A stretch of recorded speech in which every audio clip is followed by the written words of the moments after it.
gue samperin. Pas gue samperin, itu muka yang gotong tuh berdua rata. Seminggu yang lalu meninggal. Rokok gue langsung gue jatuhin kan. Innalillahi. Dia bersikukuh gitu, dan sampai dia bilang ini yang terakhir. Oh, oke. Dan gak akan pernah mendaki lagi. Ini yang pertama dan ini yang terakhir gitu. Tapi ya mau dikata apa lagi ya bang ya, begitu dia pulang ya ternyata nggak lama dia pulang itu langsung drop dan langsung.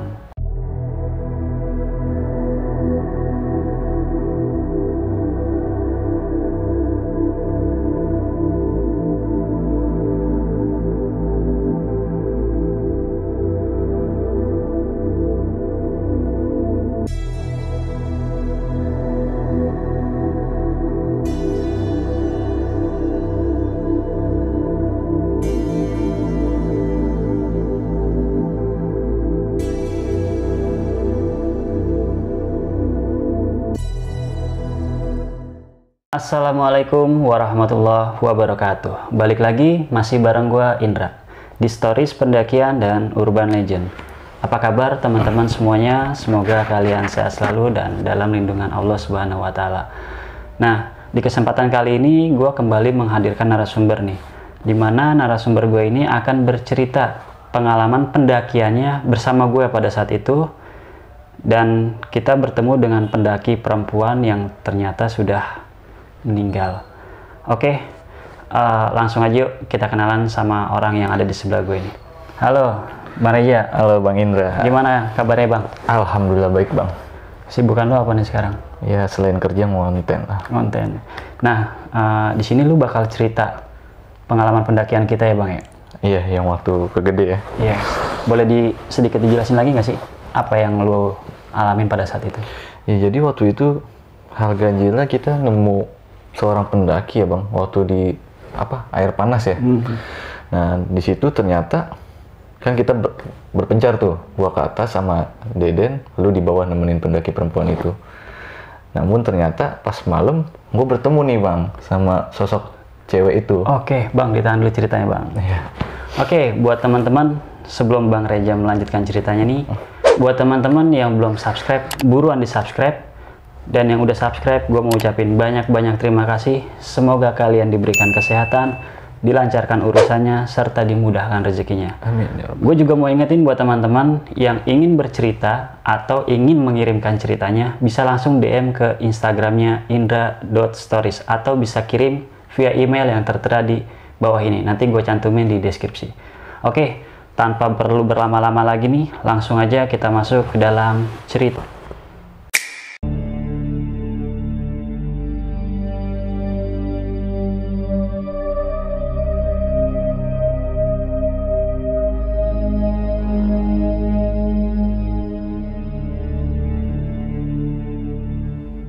Assalamualaikum warahmatullahi wabarakatuh. Sebelumnya thank you banget nih Bang Indra. Siap. Udah dikasih buat silaturahmi sama berbagi cerita. Jadi kejadian waktu itu sekitar tahun 2019 ya Bang ya? Iya. Awalnya kan gue punya temen tuh, namanya Deden, orang daerah Cianjur lah, lebih tepatnya. Dia ngajakin gue naik nih Bang, ya kan waktu itu. Cuma karena gue bete jalan dari sini sendiri, dan kebetulan juga gue masih kayak kenapa gue mau ke Gunung Gede aja kan dia itu sebabnya karena gue pengen flashback lah sama waktu pendakian gue sama almarhum Teddy nih. Oke. Dan akhirnya gue ngontek lu tuh pada saat itu dan kebetulan lu free, akhirnya kita jalan tuh berdua ya kan. Kita jalan naik motor berdua cuma bawa tenda sama ya perintilan-perintilan pendaki lah. Seadanya. Seadanya karena dadakan banget ya Bang ya. Kita berangkat naik motor, keadaan itu di jam 10 lah, kurang lebih malam pokoknya. Kita berangkat, alhamdulillah dari sini sampai ke base camp Ini Cibodas ya? Cibodas. Alhamdulillah lancar, aman. Dan ternyata waktu itu Deden ngaret nih Bang kan ya. Nah, itu dia. Planningnya kita itu naik pagi ya Bang. Namun karena Deden ini nyampainya sekitar jam 10:30, 11 kalau nggak salah ya. Siang. Akhirnya kita bergegas naik itu sekitar jam 1 atau setengah 2 lah, sehabis Johor pada saat itu. Kita biasalah sebagaimana layaknya mau mendaki, kita cross check alat segala macem ya kan bang. Sempat ngurus ya SIM-AXI segala macem. Akhirnya kita berangkat dari base camp itu sekitar akhirnya kita berangkat setelah ngurus itu semua jam 1:30 itu bang. Alhamdulillah di sepanjang perjalanan ya cuaca bagus lah, kita masih santai-santai aja lah ya. Masih santai. Nggak ada kendala apa-apa, masih ya ketawa-tawa, ngobrol-ngobrol. Sempat turun hujan ya bang ya? Di Cibodas yang via Cibodas itu apa sih namanya? Jembatan. Oh yang jembatan kayu. Iya itu karena waktu itu gerimis-gerimis kayak gitu kan. Namun yang kita sesalin itu yang karena Deden ini ya bang ya. Karena jalannya dia ya cepet lah, maunya buru-buru egois. Sedangkan kita kan pada dasarnya kita ndaki tuh emang mau nikmatin suasana ya kan. Maunya jalan santai. Ya sepanjang perjalanan sampai di sekitar apa namanya gue lupa. Telaga Warna kita sempat berikan tuh. Sempat ngerokok sebat.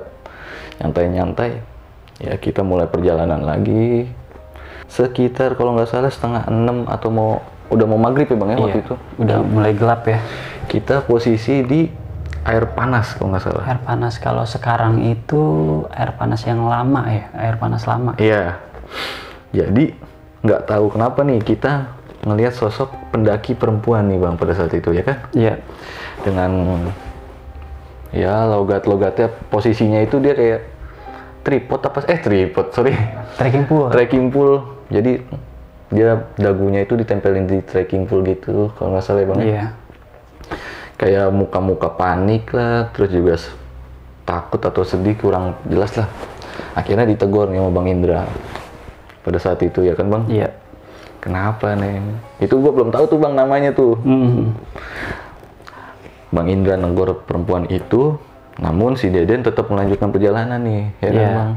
Jadi emang kita sama temen lu ini ya, sama si Deden ini emang sepanjang trek ditinggalin terus bang. Iya. Jadi sama aja kayak kita nih mendaki berdua doang. Iya bener bang. Ya maklum lah mungkin karena dia baru-baru ngerasain ini sih. Iya. Fisiknya juga emang kuat sih, gua akuin. Akhirnya gua berdua sama Bang Indra itu ngobrol sejenak lah sama pendaki itu. Kalau nggak salah namanya Rika atau siapa sih bang? Rika ya? Manggilnya Kak gitu kan. Iya, dia sebut nyebutin namanya. Ya kalau dari alasan perempuan ini bilang sih kenapa dia sendirian di situ, ditinggal rombongannya bang ya, kalau nggak salah. Terpisah sama rombongannya. Nah keadaan malam tuh di situ. Jadi Bang Indra ngusulin gue pada saat itu. Gue dibilang suruh nemuin temen gue yang udah di atas. Bang Indra stay di situ sama Rika ini. Ya udahlah gue bilang kan karena gue khawatir juga sama si Deden. Akhirnya sepakat lah, lu stay di situ, gue berangkat nih. Nah, ketika gue berangkat ini, gue sempet kayak hening sejenak bang, karena pas gue tiba-tiba langsung kayak flashback waktu kejadian almarhum Teddy. Oke. Gue sempet berhenti di situ kan, keadaan jam 7 malam lah, sempet kayak keluar air mata gue tuh bang, sendiri. Sempet ngomong sendiri gue di pohon yang bekas sandaran almarhum ini. Gue datang lagi, cuma gue nggak bisa nemuin wujud lo. Ya udahlah sempat kayak baca Fatihah. Gue berangkat lagi dah dengan raut muka gue yang sama hati gue yang campur aduk tuh bang pada saat itu. Nah, gue ngerasain kejanggalan itu ketika mau nyampe di kandang badak bang. Oke. Nah, ketika gue ya sekitar kalau mau nyampe kandang badak sekitar 10-20 menit lagi nyampe lah pada saat itu. Gue jalan sendiri tuh bang. Gue ada rasa was-was, takut, campur aduk lah. Jadi ketika gue jalan itu sendirian, gue ngedenger suara-suara yang gak masuk di logika gue bang. Suara kayak apa tuh bang? Kayak ada yang manggil. Paham gak lu? Kayak antara sugesti atau apalah gue nggak ngerti, cuma suara itu jelas banget di kuping gue. hati-hati, hati-hati. Itu 3 kali tuh kedengeran. Gue sempet kayak mau nengok ke belakang, cuma gue kadang kayak ada rasa khawatir, takut. Cuma gue coba paksa, beraniin diri nih. Pas gue nengok, nggak ada siapa-siapa. Oke lah. Di situ gue kayak coba mau gue nenangin pikiran gue tetap jalan fokus. Alhamdulillah gue nyampe di kandang badak nih. Nah ternyata si Deden itu udah gelar tenda nih bang. Oke. Posisi itu dia udah gelar tenda, dia sempet ngomelin gue, Bang Indra mana? Kok lu sendirian? Lu ngapain jalan sendirian? Gue ditinggal berdua. Kebetulan pada saat itu kita bawa 2 tenda ya bang ya? Iya. Yang satu tenda sama Bang Indra, yang satunya lagi sama Deden. Akhirnya gue di situ biasa makan-makan dulu, ngopi, ngerokok. Sempet gue kepikiran sama lu nih bang. Ini Bang Indra gimana nih? Dia bakalan nyusulin gue atau stay di situ nungguin si Rika ini? Nah, jadi gue di situ tuh gue sebenarnya nungguin lu bang. Nungguin lu balik lagi nih turun, karena gue pikir pada saat itu temen lu si Deden ini, gue pikir paling baru nyampe kandang batu lah. Iya. Gitu. Ternyata udah nyampe kandang badak. Nah itu dia. Udah bergelar tenda lagi bang. Akhirnya sekitar jam berapa gue lupa. Pokoknya udah malam. Gue lagi asik ngobrol ini. Tiba-tiba ada langkah kaki nih bang. Dari bawah. Wah ada pendaki nih ya kan. Seneng nih gue bisa ngobrol-ngobrol. Pas ketika tampakan wujud bentuknya itu kelihatan, ternyata lu tahu nggak bang, yang gue lihat itu siapa? Sosok si Rika ini bang. Jalan sendirian malam-malam. Yang kita tahu alasannya dia diam di situ kan dia karena takut jalan sendirian. Tapi yang gue lihat malam itu dia jalan sendirian bang. Itu ke arah atas atau ke arah bawah bang? Ke arah atas. Nah kan kaget dong gue ya kan. Gue langsung nanya sama dia, Rika, Bang Indra mana? Belakang. Gue bilang, mampir sini, tidur sini aja di tenda. Enggak, teman saya di situ. Benar sih. Gue bilang, mampir sini ke tenda, ngopi nih, udah ada sarapan nih, sarapan malam. Enggak, teman saya di depan. Teman saya di depan. Akhirnya di jalan tuh bang. Cuman yang gue bingungin, ketika gue bertemu sama dia malam itu, mukanya tuh agak sedikit beda bang. Ketika kita bertemu, kalau yang masih kita ketemu di itu kan air panas itu masih seger lah mukanya ya kan. Cuma pas malam itu, ya pucet bang, pucet kayak kulitnya itu kayak udah mulai agak sedikit gimana ya? Ya kayak orang lebam-lebam biru gitu, gimana sih? Cuma kan gue mikirnya, ini orang berani banget. Dan gue malah kepikiran sama lu. Iya. Ini Bang Indra stay di bawah apa lah nyamperin nih. Gue mau nyamperin cuman Deden takut, ya kan. Akhirnya, yaudahlah, gue nungguin lu malam itu. Si Deden tidur. Gue masuk ke tenda nih bang. Pas gue tutup tenda, gue mulai rebahan gini kan. Lampu gue matiin tuh. Pas gue mau tidur ayam, dari belakang gue bang, itu posisi layer tenda itu kayak ada yang, gue kaget dong, gue sontak, wah gue bangun, siapa tuh? Gue pikir kan lu iseng nih kan bang, Bang Indra kali. Pas gue buka nggak ada siapa-siapa bang. Wah langsung gue kayak orang keringet jagung, ini siapa nih? Masa iya gue diganggu di sini? Gue datang sini baik-baik, ya kan? Ya mungkin gue ada kesalahan, cuma jangan ganggu gue lah. Pada saat itu gue ngomong di hati gue begitu bang. Akhirnya gue tutup lagi nih tenda. Pas gue tutup tenda itu, gue denger suara perempuan minta tolong bang. Oke. Tolong. Cuma kayak gimana sih, kayak suara itu mantul bang. Gemak gitu. Tolong. Gue antara takut, cuma gue khawatir suara perempuan ini kenapa-napa. Gue beraniin keluar bang. Gue keluar, gue telusurin lah itu kandang badak. Cuma nggak ada kayak pergerakan orang minta tolong atau gerak-gerik manusia nggak ada. Sunyi, hening banget. Akhirnya gue kayak mau coba ke bawah nih nemuin lu, cuma gue takut bang. Iya. Karena gue punya pengalaman gak enak kan di gede itu. Akhirnya ya udahlah gue masuk ke tenda lagi. Pas gue tidur, gue paksa tidur gitu bang. Ini entah di rep atau gimana ya, gue nggak ngerti. Pas gue merem itu kayak ada bayangan perempuan tuh nabrak gue. Gue mikirnya tuh rep ya, cuma berasa banget bang. Pas gue merem itu, makanya gue langsung bangun, gue tarik tuh Deden, bangun kita keluar. Itu jam 3 pagi tuh bang gue keluar. Gue bangunin Deden, gue diem aja tuh di tenda, di luaran tenda gitu, diem aja. Tanya nama Deden, lu kenapa sih ganggu orang tidur aja? Udah temenin gue aja di sini, nungguin Bang Indra. Gue langsung udah mati kan, Bang Indra nyampenya lama banget nih, apa dia tidur gimana nih ya kan? Selang 35 menit adalah kayak apa, pendaki mungkin ya bang, bangun mendusin itu di situ. Sekitar 35 menit atau 40 menit itu, tenda yang ada di sekeliling gue, ada berapa tenda? 3 kalau nggak salah. Itu pada bangun bang. Seneng gue ya kan, alhamdulillah.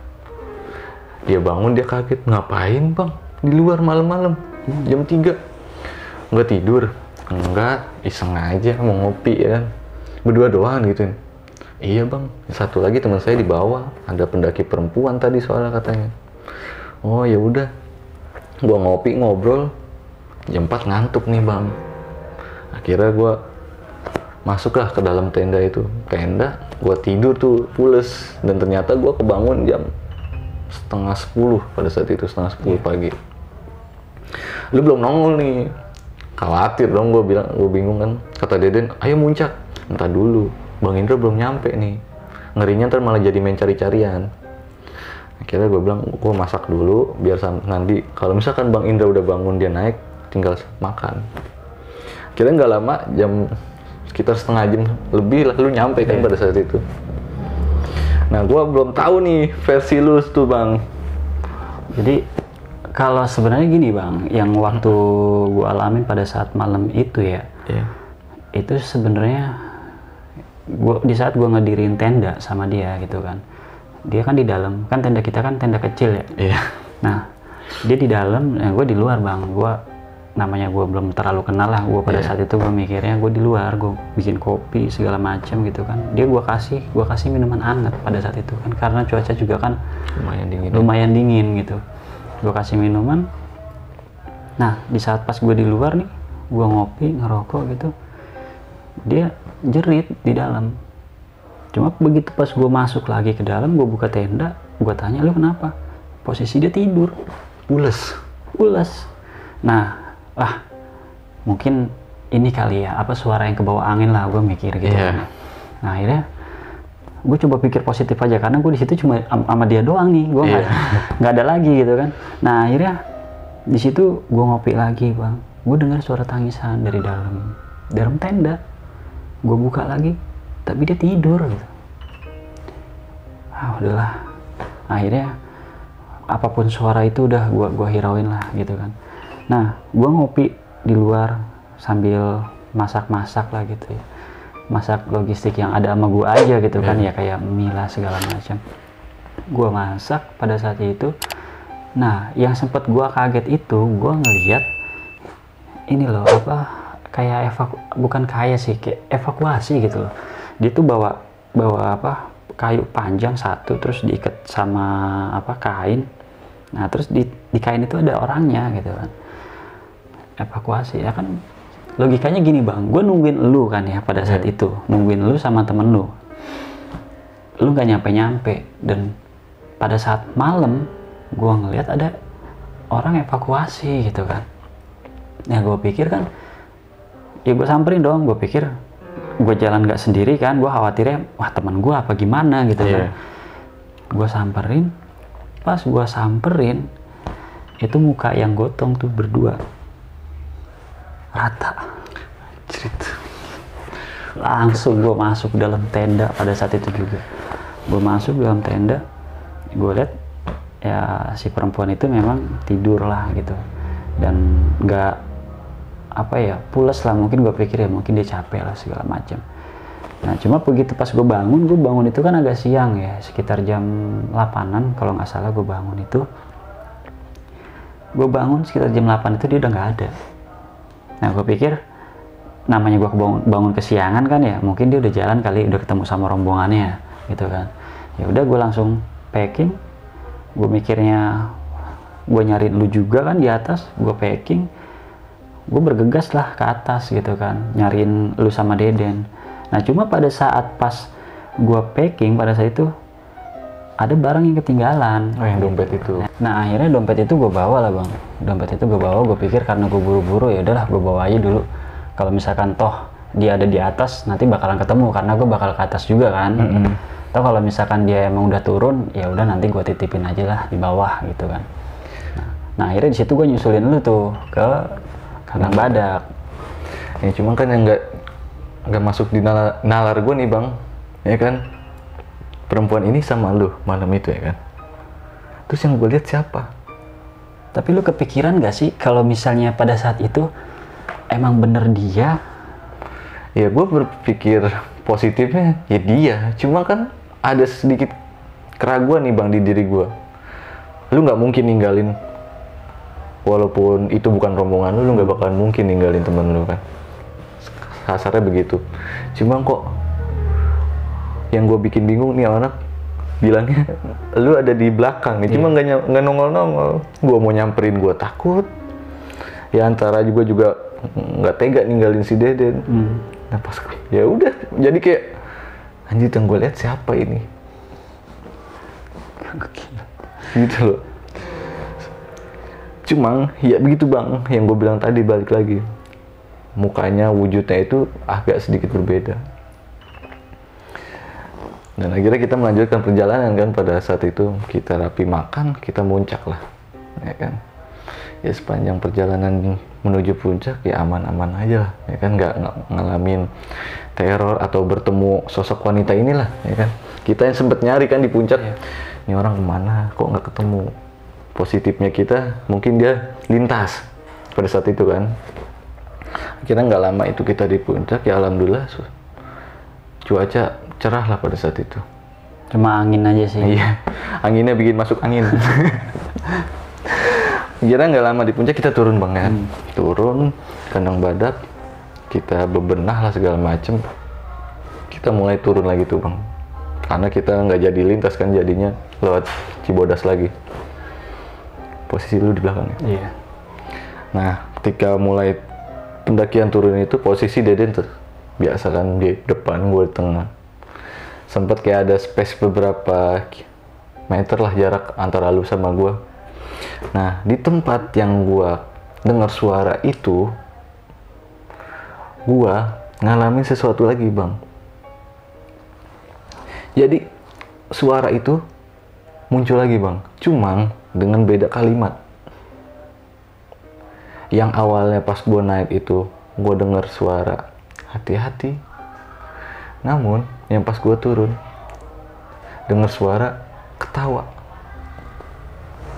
Suara ketawa itu hadir dari sebelah kiri gue. Kalau kita lihat dari medannya, sebelah kiri kan nggak mungkin buat tempat orang pada lalu lalang bang. Cuma gue pas gue mau nengok, mau nyamperin lu, elunya masih lumayan jauh. Dan akhirnya gue diem sejenak kan tuh nungguin lu, sampai benar-benar gue nyiapin mental gue bareng aja nih sama Bang Indra.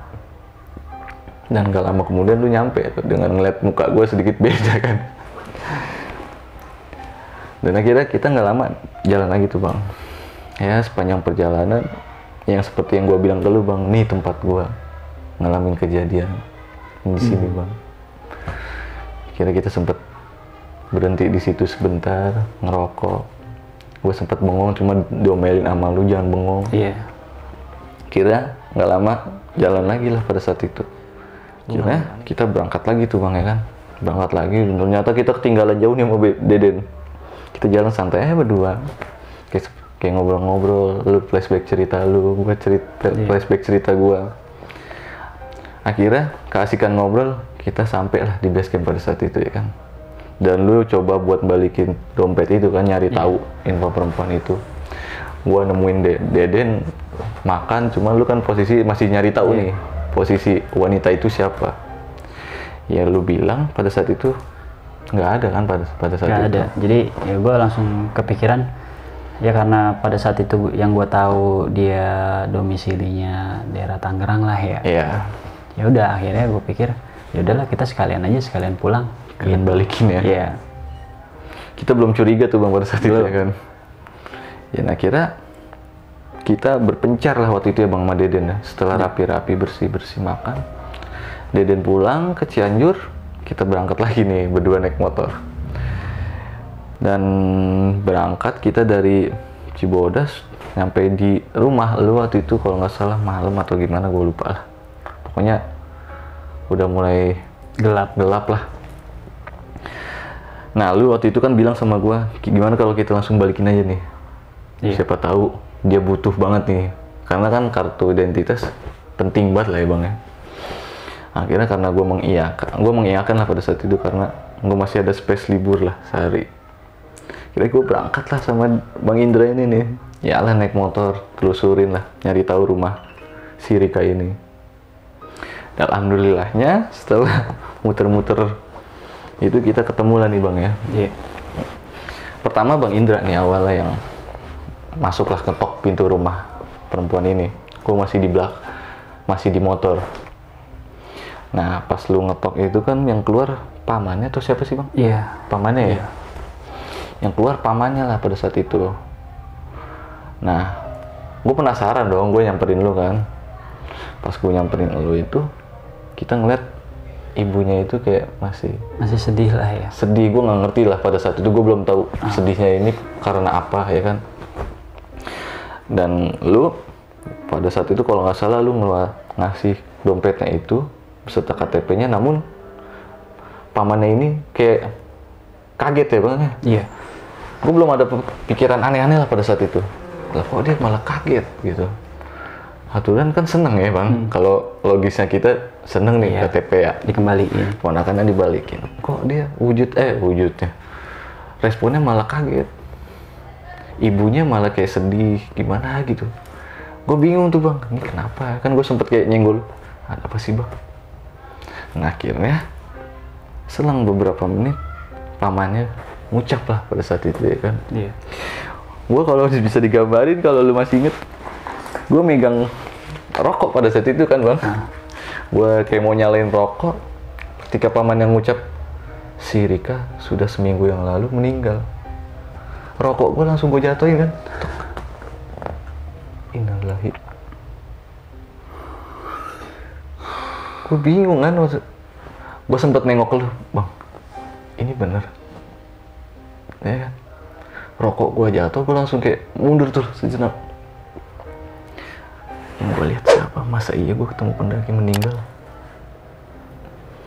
Dan di situ juga gue kepikiran Bang, yang tidur sama gue di tenda itu siapa? Nah, apalagi gue ketemu malam-malam. Ya mungkin gue nggak terlalu berasa kepikiran banget ya nemuin malam. Cuma kasihan lu ini, lu tidur malam-malam sama siapa gitu. Nah, itu dia. Dan akhirnya kan lu yang nerusin obrolan, gue nggak sanggup karena gue pernah ngerasain sesuatu kehilangan orang lah di gunung. Akhirnya lu yang maju, gue kayak nggak percaya, gue mundur, gue balik ke motor. Sejenak gue ngerokok tuh ya kan pada saat itu. Ya mungkin lu lebih bisa jelasin lah pada saat itu, gue nggak tega buat ngomong. Jadi pada saat itu sebenarnya sih si perempuan ini ya lagi liburan lah, libur dalam arti kata tuh libur sekolah lah gitu ya, masa-masa liburan. Jadi di masa-masa libur itu, dan kebetulan dia nggak kemana-mana nih Bang. Nah dia ini diajak lah sama teman-temannya gitu, tapi diajaknya ini mendaki. Sementara dia ini belum pernah mendaki dan punya riwayat penyakit lah gitu ya, riwayat penyakit. Dan di situ ibu dan sama omnya itu sebenarnya tahu gitu loh, riwayat penyakitnya itu tahu. Sebenarnya awalnya nggak diizinin, tapi dia bersikukuh gitu, dan sampai dia bilang ini yang terakhir. Oh, oke. Dan gak akan pernah mendaki lagi. Ini yang pertama dan ini yang terakhir gitu. Tapi ya mau dikata apa lagi ya Bang ya, begitu dia pulang ya ternyata nggak lama dia pulang itu langsung drop dan langsung ya begitu aja gitu. Jadi omongan dia yang dia katakan terakhir itu ya menurut gue ya benar-benar terakhir gitu loh Bang. Yang gue nggak tega itu ya di saat gue ngeliat orang tuanya sih sebenarnya, karena emang dia anak satu-satunya ya, dan omnya ini sebenarnya yang akan melanjutkan dia untuk ke jenjang yang lebih tinggi. Jadi om ini sebenarnya udah siap gitu loh untuk melanjutkan dia pendidikan dia. Yang gua nggak habis pikir gimana ya Bang, itu kayak semacam apa ya Bang, gue jadi kayak khawatirnya itu yang gue lihat itu, yang kita lihat ya, entah itu mau ngasih wujud untuk tolong balikin dompet gue atau gimana, atau jin yang menyerupai sosok Rika ini. Jadi kayak akan-akan tuh kita jadinya entah gimana, pokoknya jadinya kayak sebuah isyarat kayak kita buat balikin dompet itu kan. Iya. Nah itu seperti apa ya, seperti semacam pesan ya. Nah mungkin pesan buat kita balikin itu dompet ya. Iya. Cuman kan buat gue kayak anjrit, kenapa gue harus ngalamin ini gitu loh. Sebelumnya gue pernah gendong temen gue meninggal di gunung, dan sekarang gue naik gede sama lu, gue ngalamin sesuatu yang di luar akal sehat gue. Iya. Nah yang gue bingung kan ketika lu ketemu sosok yang lagi evakuasi itu tuh, ada kaitannya atau gimana sih Bang? Maksudnya kayak lu kan malam ketemu tuh sosok dua yang lu bilang evakuasi itu. Nah lu di situ sama perempuan. Nah tapi kan wujudnya ini, mukanya itu kan yang seperti lu bilang kayak gitu kan, itu kayak maksud gua kayak ada sebuah pesan berjalan gitu nggak sih Bang, alurnya? Kalau gua sih pada saat itu ya gua berpikir ya, karena memang yang gua pikir perempuan ini emang benar-benar perempuan lah Bang ya. Ya gua pikir pada saat itu ya ini gua dapat gangguan aja gitu loh pada saat itu gitu. Dan memang sebelumnya gua juga sedikit lah tahu tentang shelter itulah Bang. Gitu gimana dari sisi nah disitulah makanya gue langsung lari balik badan masuk ke dalam tenda, udah di situ gue nggak keluar lagi Bang. Tapi sosok Rika ini maksudnya nggak ngasih isyarat pesan kayak ngobrol sama lu atau apa gitu Bang? Enggak. Jadi emang dia tidurnya itu ya kayak orang capek gimana sih, tenang aja gitu. Iya. Dan tapi memang gue lihat mukanya itu ya, gue pada saat itu gue mikirnya ya mungkin dingin lah gitu, mukanya tuh yang putih gitu kan. Ya gue pikir mungkin karena dingin kali lah, kan dia pakai apa namanya, pakai SB kan nggak semuanya ketutup gitu. Ya mungkin itu pengalaman yang di luar logis gue sih Bang sama lu. Ya dari pengalaman itu gue banyak pembelajaran sih, kayak oh kadang kita orang meninggal pun masih bisa ngasih isyarat ke kita buat minta pertolongan ya kan. Betul. Ya mungkin itu aja sih Bang yang gue bisa bagi dari sisi gue ya, dari sudut pandang lu ya Bang. Iya. Nah kalau dari hal yang lu alamin ini Bang, pada saat kita naik nih, ada nggak sih pesan-pesan buat teman-teman dari hal yang kita alamin lah? Ya sebenarnya kalau kita nemuin pendaki itu insting ya Bang ya. Kita nggak tahu nih entah itu ini pendaki goib atau pendaki wujudnya bener-bener ada gitu. Cuma kan balik lagi insting yang suka naik gunung, bukan suka naik gunung ya, orang gimana ya, yang hobi naik gunung atau gimana lah kita nyebutnya, ketika kita bertemu orang mungkin yang nggak kita kenal, itu baik lagi insting kita ya bang buat nolong. Ya cuma kan kita nggak tahu nih, ternyata yang kita tolong ini orangnya udah almarhum gitu loh. Ya mungkin dari pembelajaran yang gua tanggap itu ya, buat pribadi gue ya, kita nolong orang itu nggak boleh pilih-pilih. Ya, di gunung kita bisa praktekin, tapi belum tentu di daratan, di kota kita bisa nerapin itu bang. Itu yang buat gue ambil pelajaran ya. Kalau di kota kita bisa nolong orang, kita mungkin bisa, maksudnya kita ngeliat backgroundnya dulu lah, gimana lah ya kan. Kalau di gunung kan kita nggak harus pilih-pilih bang, insting kita ya kan. Wah dia orang kenapa-napa nih, ya udah gue nggak tahu nih basicnya, lu penjahat atau apa, kita langsung tolong. Kalau di kota kan kita belum terlalu bisa nerapin itu bang, kadang kita jangan lah, dia bekas ini, dia bekas itu. Ya mungkin gue bisa ambil pembelajarannya dari situ. Itu aja sih bang. Soal mendaki gimana trik-triknya ya mungkin yang lain udah lebih paham lah. Ya paling kalau gue sih sedikit mau nambahin aja bang, ya kalau dari kejadian ini ya, kita mendaki ya, kalau misalkan memang gak dapat izin, terutama apalagi dari orang tua gitu ya, kalau bisa sih mendingan diurungkan aja niatnya mendaki. Gitu, karena biasanya sih firasat orang tua ya bang ya, feeling orang tua itu lebih kuat gitu loh. Dan orang tua memberikan izin atau enggaknya itu bukan karena larangan, tapi ya karena dia sayang gitu, buat kebaikan gitu aja. Dan sedikit lagi gue mau tambahin sedikit, jangan lupa berdoa deh dalam pendakian, di awal, di perjalanan, bahkan mengucap syukur di saat sampai di bawah. Dan pada saat sampai di bawah jangan lupa sampahnya juga dibawa ke bawah. Itu aja. Oke, Bang Reja, makasih banyak sudah mampir bang. Bang Indra. Semoga kita bisa naik bareng lagi nanti. Amin. Kapan kira-kira? Nunggu cuti dulu, siap. Oke, teman-teman, mungkin itu aja yang bisa Bang Reja bagikan dan bisa diambil sedikit pelajaran mungkin ya buat teman-teman. Dan gue juga mau ingetin lagi buat teman-teman yang belum subscribe, buruan di subscribe. Dan yang udah subscribe, gue mau ucapin banyak-banyak terima kasih. Semoga kalian diberikan kesehatan, dilancarkan rezekinya, dan dimudahkan segala urusannya. Amin. Dan gue juga mau sampein buat teman-teman yang memiliki cerita atau ingin menjadi narasumber di Indra Stories, bisa langsung DM ke Instagram indra.stories atau bisa kirim via email yang tertera di bawah ini. Nanti gue cantumin linknya di deskripsi.